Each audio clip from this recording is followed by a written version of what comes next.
Good. Hello and welcome to this news conference. I'm Elizabeth Thompson with CBC News. With us today we have Auditor General Karen Hogan, Verificatrice Générale Karen Hogan, who will speak to us about her newest report on the ArriveCAN app. Ms. Hogan? It's Hogan, but thank Hogan. you. That's okay. It happens all the time. Good afternoon, and thank you for joining me.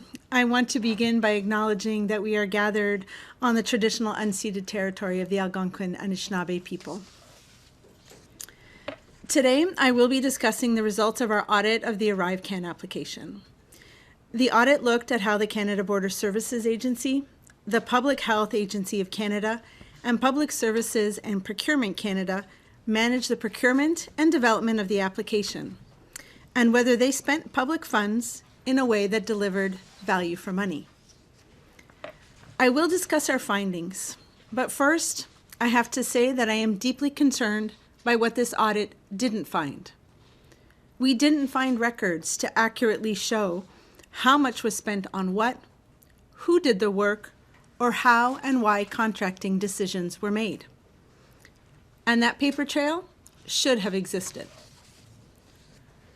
Overall, this audit shows a glaring disregard for basic management and contracting practices throughout ArriveCAN's development and implementation.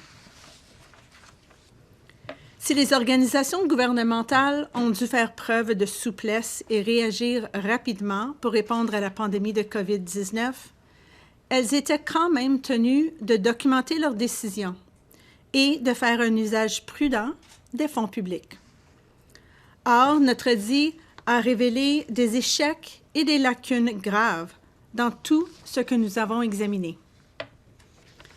La plus inquiétante de nos constatations, c'est que l'Agence des services frontaliers du Canada n'avait pas de dossier financier complet et exact.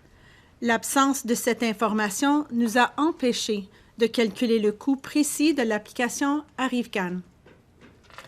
En recoupant le peu d'informations qui se trouvaient dans les dossiers, nous avons estimé que l'application avait coûté environ 59,5 millions de dollars. Je vais reprendre en anglais car cette constatation sur les dossiers financiers de l'agence est très préoccupante. Most concerning was that the Canada Border Services Agency did not have complete and accurate financial records. Because of this, we were unable to calculate the exact cost of the ArriveCAN application. By piecing together available information, we estimated that ArriveCAN cost approximately $59.5 million. La confusion s'est installée très tôt. Nous avons constaté qu'entre avril 2020 et juillet 2021, l'Agence de la santé publique et l'Agence des services frontaliers ne s'étaient pas consultés pour cerner leurs responsabilités respectives pour ArriveCAN. À défaut d'avoir ainsi tracé les lignes, ni une agence ni l'autre n'avait élaboré ou mis en œuvre de bonnes pratiques de gestion de projet. Par exemple, fixer des buts et objectifs et établir des budgets et des estimations de coûts. Dans notre examen des pratiques suivies pour la passation des marchés, nous avons recensé peu de documents pour montrer comment et pourquoi l'Agence des services frontaliers avait eu recours à un processus non concurrentiel et attribué à l'entreprise GC Strategies le premier contrat en lien avec l'application ArriveCAN. Un seul entrepreneur potentiel avait soumis une proposition, mais il ne s'agissait pas de GC Strategies. Also concerning, we found evidence that GC Strategies was involved in the development of requirements that were used when the agency later moved to a competitive process to award a $25 million contract for work on the ArriveCAN app. The requirements were very specific and narrow. This gave GC Strategies an advantage that other potential bidders did not have. We also found that the Canada Border Services Agency's overall management of contracts was very poor. Essential information was missing from awarded contracts, such as clear deliverables and the qualifications required of workers. When we looked at invoices approved by the agency, details about the work performed and who did the work were often missing. This greatly contributed to our conclusion that the best value for money was not achieved. Finalement, nous n'avons trouvé aucune preuve pour indiquer que des employés de l'Agence des services frontaliers du Canada avaient déclaré les invitations à des activités privées qu'ils avaient reçues de la part d'entrepreneurs. Cette déclaration est exigée par le Code de conduite de l'Agence. Ce manquement a créé une perception ou un risque important de conflit d'intérêts ou de partialité des décisions en matière d'approvisionnement. Les fonctionnaires doivent toujours faire preuve de transparence et rendre des comptes aux Canadiennes et Canadiens sur leur gestion des fonds publics.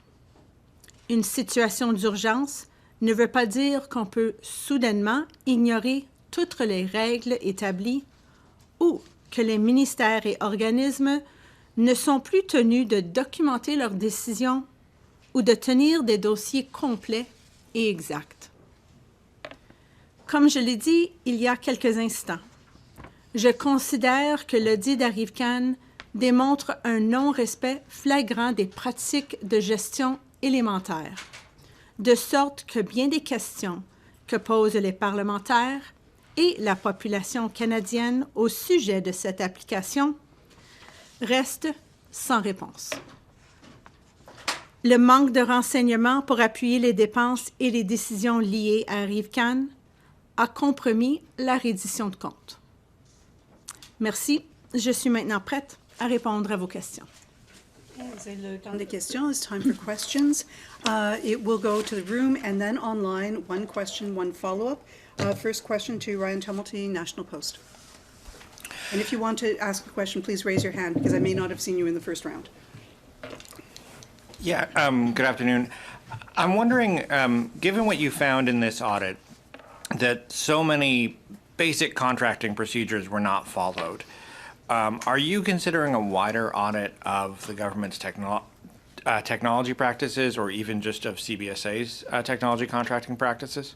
I think when it comes to the Canada Border Services Agency, the Procurement Ombuds has recently released a report that looked broader than just ArriveCAN. He would have looked at procurement in general in the agency. I would tell you that our recommendations are really rather complementary and aligned. And, you know, my take when I read his report, that he was as perplexed by me about the lack of documentation. When it comes to broader things around the public service, well, we are already doing a lot of work around IT procurement, and we will continue to do that. But we also have another audit on contracting for professional services that is upcoming later on this year that was asked from us, linked to McKinsey, that was asked a while back. And do you, it seems like your audit presented really no reason as to why, could find no reason as to why GC Strategies was picked in the first place. Do you think that needs more deeper review in terms of both internally at CBSA, probably, or more widely from other agencies? Well, normally when there's a contract that's issued, the public service would have a well-documented file to support the decisions that they've made. And that's especially true when you use a non-competitive process, which would have been the first contract awarded to GC Strategies. And there is very little on file that explains why they were chosen, how they have the skills and competencies to deliver on the contract. I'm not sure a broader review would find something when the files are this thin and there was very little that was maintained. Tom Perry, CBC. Oh, hi, thanks. I'm wondering, when you look at this, are you seeing just bad bookkeeping or are you seeing any evidence of corruption?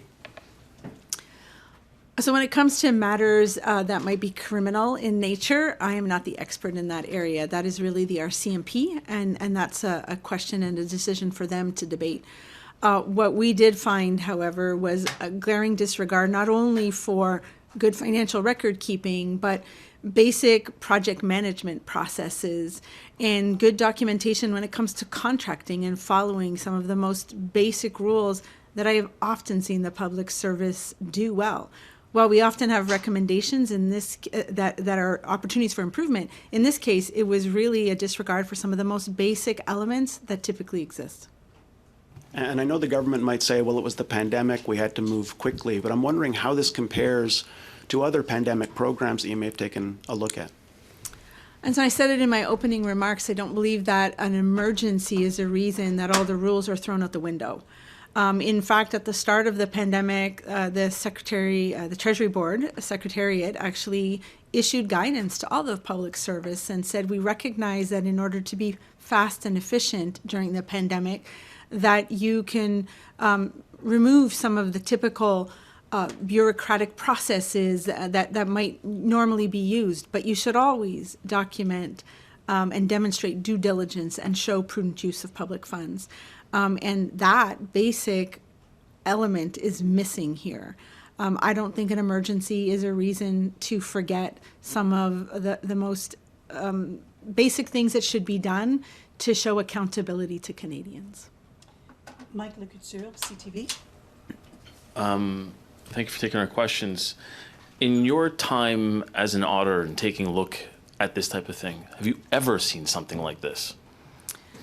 So I've been an auditor for a few decades. I've been the Auditor General for almost 4 years now. And I would tell you that this is probably some of the worst financial record keeping that I've seen. The lack of basic information to support an invoice and know where to assign it in your book so that you can have accurate tracking of a project. And when it comes to all the other processes, while we always see opportunities for improvement, it is really glaring some of the most basic things that we're missing here. It's a bit of a head scratcher as to why it didn't happen, because I have definitely seen the public service do better. I know they can do better, and Canadians expect better from them. So it's a bit of a head scratcher why some of these most basic elements were just not done this time around.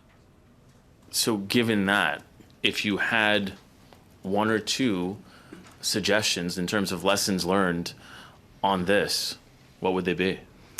Well, a lot of our recommendations here are what I would think are really obvious and basic recommendations, and that's typically not where we want to go. We had to do it here because we felt some of the most basic elements were not done. If I wanted to look forward, I think there's good policies and practices and lots of rules around contracting and project management. It means that everyone in the organization needs to understand the need for following them and how they help the public service remain accountable to Canadians about the use of public funds. We looked at many contracts throughout the pandemic, and while we've always found some opportunities to do a little better and are a little different, this is one where it really was just very glaring that some of the most basic things were not done or not documented. Valérie Gamache, Radio-Canada.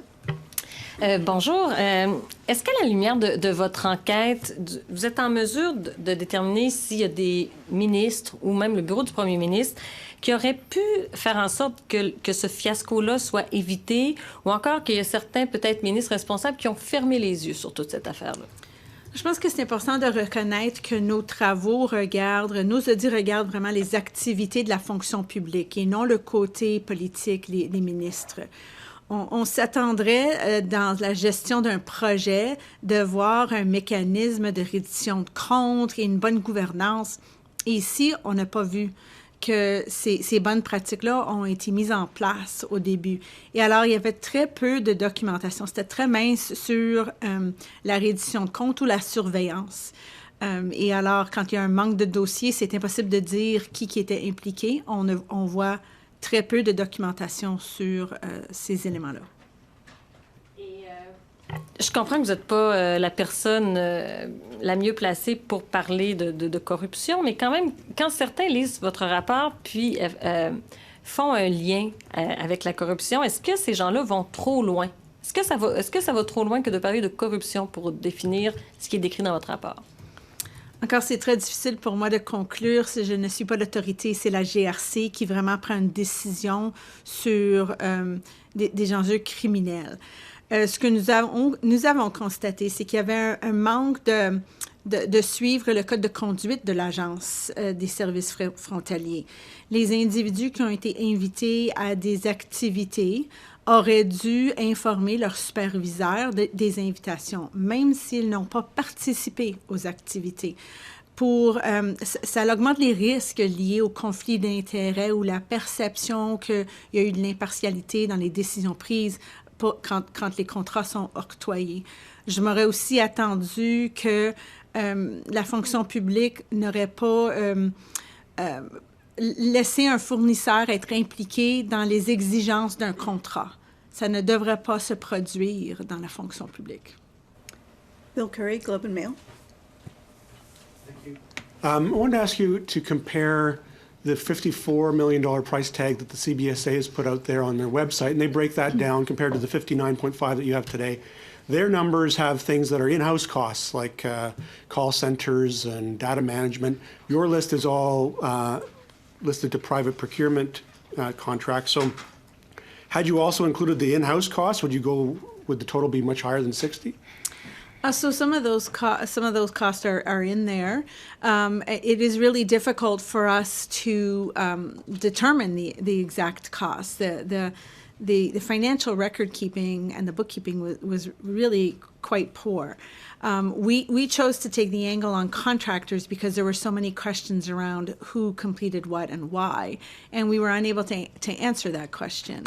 Some of those costs linked to sort of cloud services or call centers were provided by third parties, and so they would be included in some of the listings that we have in there. It's just we broke them down differently for you.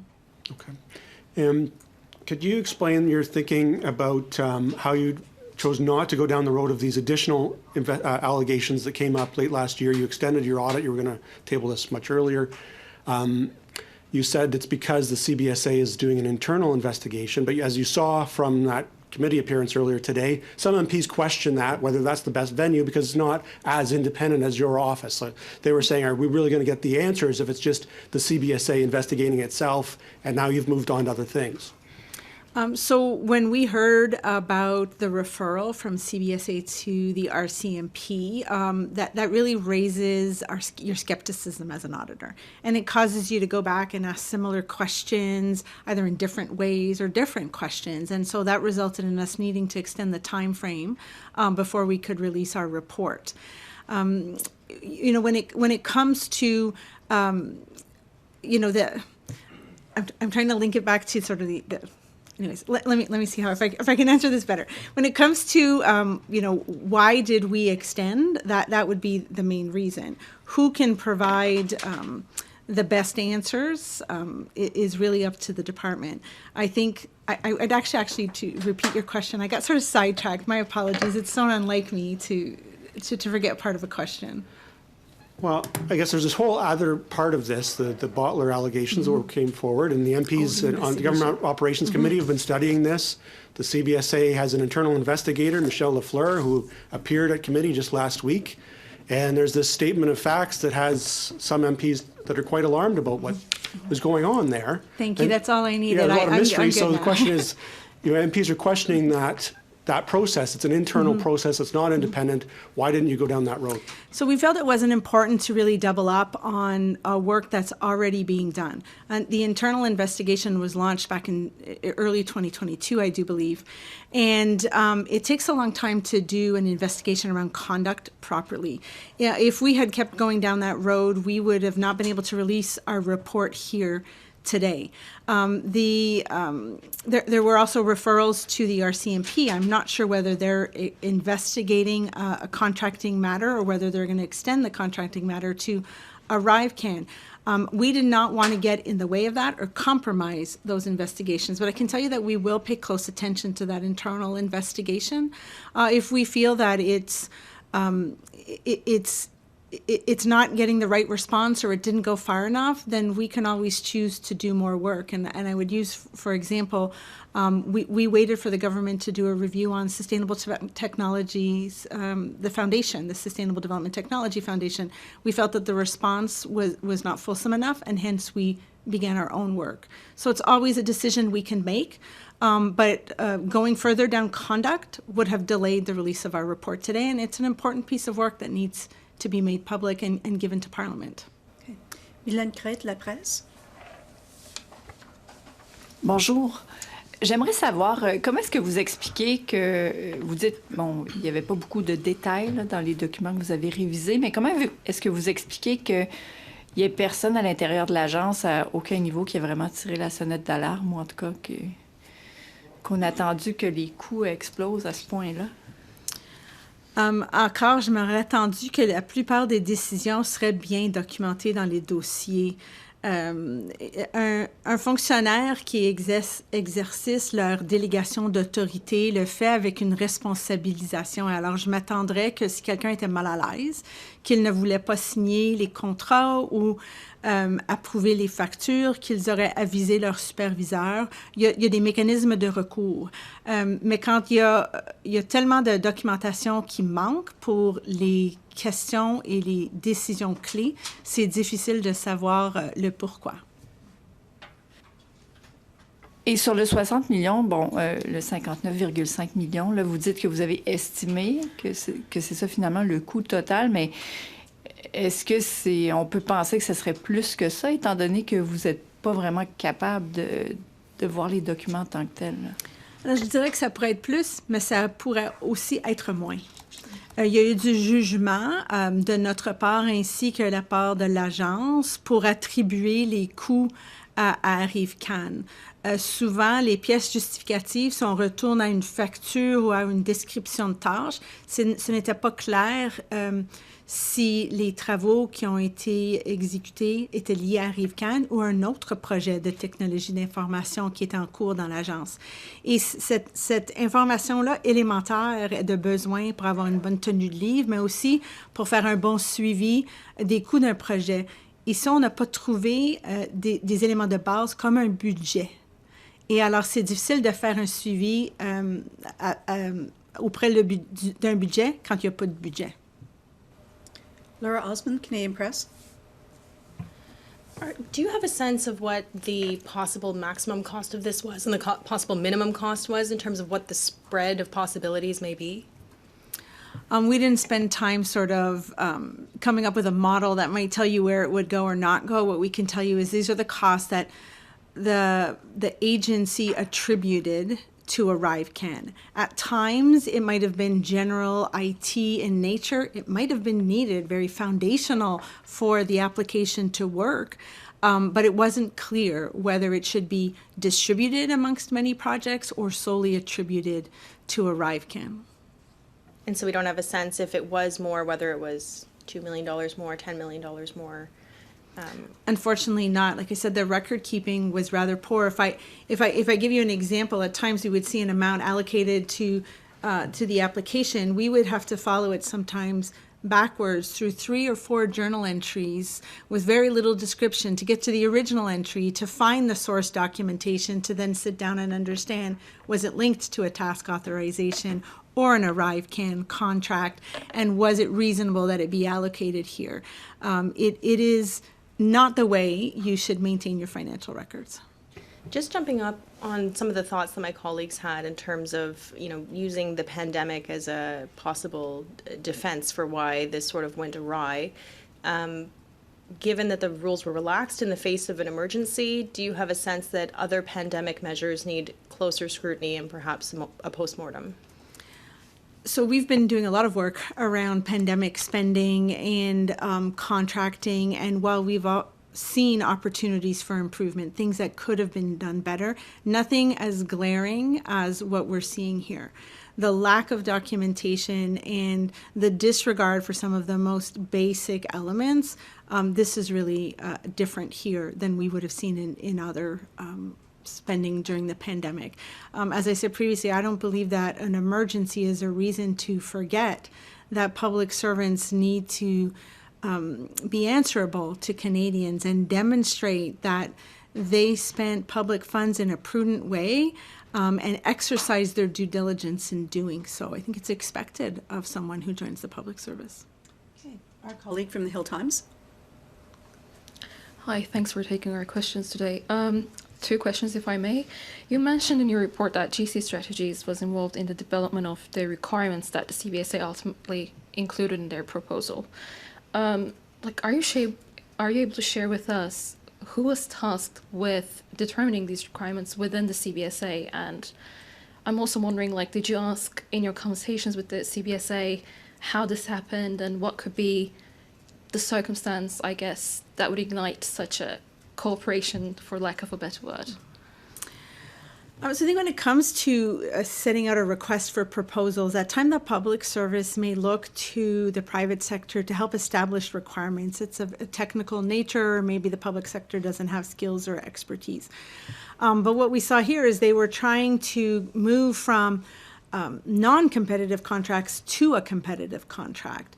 And the fact that the CBSA allowed GC Strategies to be involved in setting those requirements, we saw email exchange setting out what some of the selection criteria perhaps should have been. They were, however, very restrictive and narrow, which likely limited competition. And in the end, we see that it did, in that only GC Strategies responded to that public request for proposal and then received the competitive contract. So that kind of involvement by an outside vendor in a competitive process should not happen. Again, in your conversations with the authorities at the CBSA, did you get a response as to why the application was maintained after October 2022? And I wonder if you have an estimate of how much money was spent from that moment on. So I'll start off my answer by bringing you back to the financial records report. And so again, it's a bit of an estimate. Included in the $59.5 million is about a little over $6 million linked to automating the border custom advanced declaration form.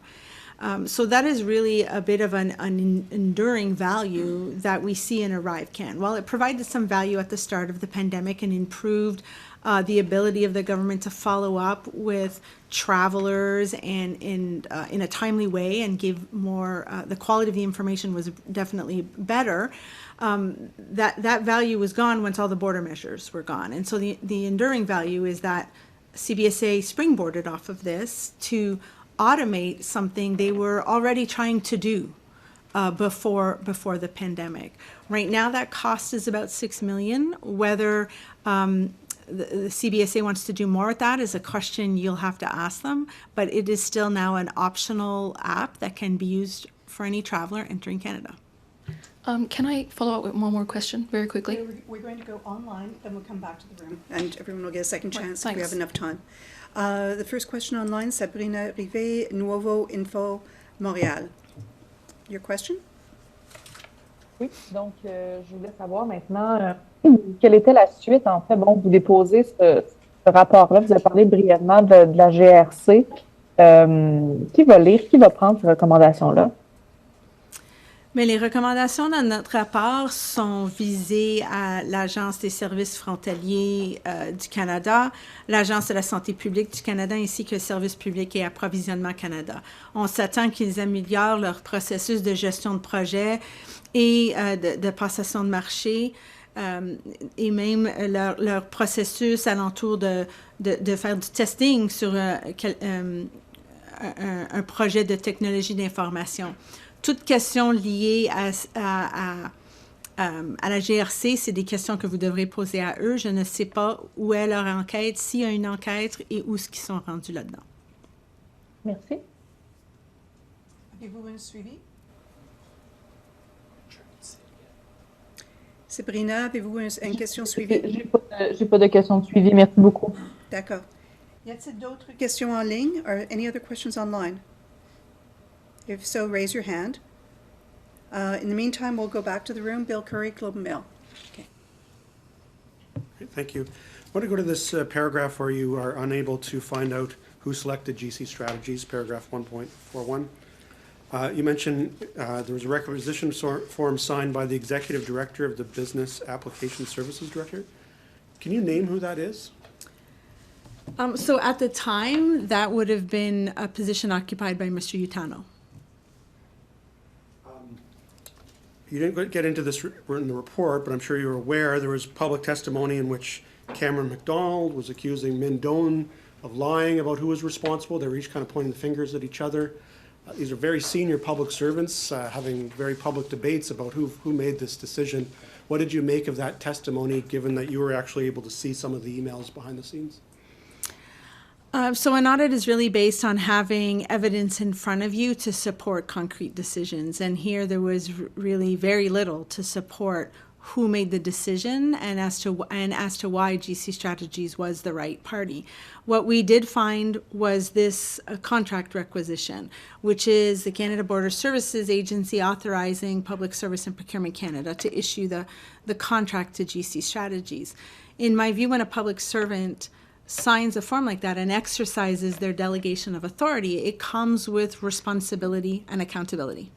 If a public servant is uncomfortable with that decision or is being pressured to make that decision, they shouldn't sign it. They should talk to their supervisor or someone else in the organization, and there are mechanisms for them to flag when they're uncomfortable. But signing it comes with a responsibility. Okay. I mean, I can follow up. Valérie Gamache, Radio-Canada. Je sais que vous avez répondu en anglais, mais à quel point où est-ce qu'il se situe ce rapport-là à travers tous les rapports que vous avez faits? C'est parmi les pires? Je pense que les constatations qu'il y a un manque de respect flagrant des pratiques élémentaires, c'est pas idéal du tout. Non, c'est certain. La fonction publique fait mieux. Je l'ai vu faire mieux auparavant. Je m'attends, ainsi que les Canadiens s'attendent, d'une meilleure reddition de comptes et une transparence de la fonction publique. Et ici, vraiment, le manque de documentation nuit à cette reddition de comptes. Parce qu'on a l'impression, quand on lit votre rapport, c'est comme si vous disiez que c'est le manuel de ce qu'il ne faut pas faire. Est-ce que c'est ce qu'il faut comprendre de votre rapport? C'est comme le manuel des mauvaises pratiques. Mais il y a des politiques et des bonnes pratiques qui devraient être suivies. Et ce qu'on a vu ici, c'est qu'il y a un manque flagrant de les suivre. Et alors oui, c'est pas les bonnes procédures et l'approche à prendre pour démontrer la reddition de comptes et être en mesure de montrer que les coûts, les fonds dépensés ont vraiment donné de la valeur aux Canadiens. Okay, Ryan Hamilton, National Post. I'm just wondering, in your review, if you got any indication as to whether or not either the ministers of health or, I guess, public safety were aware of how quickly the costs were spiraling, of how this project was being managed. Were they paying attention? So we focused in on what the public service had done. And if I bring you back to one of our important findings, is that at the beginning, when there was confusion between the two agencies as to who would be responsible for what, there was no governance structure put in place. In fact, the two agencies thought their counterpart was going to do it. That governance structure would have been essential to making sure that there was good oversight and briefings of funds being spent. Without that, we saw very little challenge and proof that there was these briefings happening. So it is difficult for me to tell you whether or not ministers were made aware, because there is nothing kept on file, and we would have expected that the public service would document all of that in order to demonstrate good due diligence and oversight. Did you see anything in all of the documentation that you reviewed where someone inside either of those departments questioned why they were doing something that sounds like it is entirely different from the standard operating procedures that a government department would follow in a case like this? I think there were so many contracts and so many task authorizations. We saw some that were done really well, but for the most part, there was items that were so fundamental and key that we're missing. And when you look at just the invoices supporting, but no governance structure, no budget, all of those are so foundational that I question, actually. I don't know how it got to where it got. But I would have expected that members of management, so members in the director and director general and assistant deputy minister category, would set the tone for what really should be done in a department, even in the case of an emergency. That there are policies that always need to be followed, and that you should show that the government is getting value for money. And a lot of this is just missing, and it shouldn't be. Tom Perry, CBC. Yeah, hi again. In your report, you talk about CBSA officials being invited to dinners and other activities by contractors. What other activities are you talking about? So a lot of those invitations were via emails, invites. I think one of them was an online whiskey tasting, if I remember correctly. I don't really have all of the details in front of me. What it boils down to, however, is that the agency has a code of conduct, and that anyone who received an invitation, whether they attended the event or not, should have informed their supervisor of the invitation. And then if measures needed to be put in place, they should have been, because this increases the risk that there is a real or a perceived conflict of interest and bias when contracting decisions are made. And public servants should have taken action to remove those potential risks and biases. And was that GC that was kind of at the forefront of that, or was that across the board with the contractors? We saw that there were a few contractors, not just one in particular, but a few, and that it was many individuals within the branch responsible for developing and implementing the ArriveCAN app. Okay. Any other questions in the room before I go back online? Okay. The next question online, Rania Massoud, Radio-Canada. Can you hear me? Yes, I can. Okay, perfect. I'm sorry if the question was already asked, but I was wondering that given the lack of documentation, or maybe I can ask the question in French, avec le manque de documentation dont vous parlez, j'aimerais savoir si c'est parce qu'il y a des courriels ou autres documents qui ont été effacés ou qu'on a fait disparaître en quelque sorte, ou est-ce que c'est juste, vous avez remarqué un bris dans les communications? Ou est-ce que vraiment il n'y avait pas de communication tout court? Alors, c'est difficile à répondre à la question, est-ce qu'il y avait de la documentation qui existait, qui a été supprimée, ou si la documentation n'a jamais existé. En ce moment, il y a très peu de documentation dans les dossiers pour appuyer les décisions et les jugements qui étaient clés et qui auraient dû être bien documentés dans les dossiers par les fonctionnaires. Ok, merci beaucoup. Non, c'est bon, merci. C'est bon. Bill Curry, Globe Mail. Thanks. I'd just like to follow up on your comment about how there were many officials in the branch that had issues about meeting with vendors. We do know Cameron McDonald and Antonio Antano, you just mentioned, have been suspended without pay. What do you make of that decision, and do you think that there are other officials in that branch that warrant some kind of punishment? So while there were other officials who were invited to events, again, there is no documentation about whether they attended or not. The two gentlemen that you've mentioned no longer work at the Canada Border Services Agency, and matters around HR are not what we looked at out in other departments. Those are questions asked to the deputy heads of those two organizations to explain why they are on leave. Any follow-up? Y a-t-il d'autres questions? Phil Times? Sorry, I know you've been asked this before in different forms, but I'm just really confused. So the report highlights lack of documents, failure to keep records, and existing relationships, whiskey tastings and such. And I'm understanding from what I'm hearing that these are all very unusual things. So what should we make of this? What should we call this whole case? So I guess I would tell you in the private sector, it's very common to be invited and to have dinner with suppliers. It stands to reason that that would extend into the public sector at some point, but the public sector has a code of conduct to make sure that individuals who are making decisions are always seen to have done so in an impartial way, right? You shouldn't be influenced by any of these events. And that's why the code of conduct required that the individuals who received these invitations, whether or not they attended, had informed their supervisors. And then I would have expected to see some sort of steps being taken, whether it was that they do not make any decisions around contracting. I guess it would depend on the appearance or the real conflict of interest that existed. That's done to show transparency and accountability in the public service. And I would expect that every public servant understands the code of conduct in the department or agency that they work in and that they respect it. Thank you very much, Ms. Hogan. I think you've just set a new record for the number of questions and answers we've been able to fit into 45 minutes. Oh, thank you. Great. Thank you. It is much appreciated.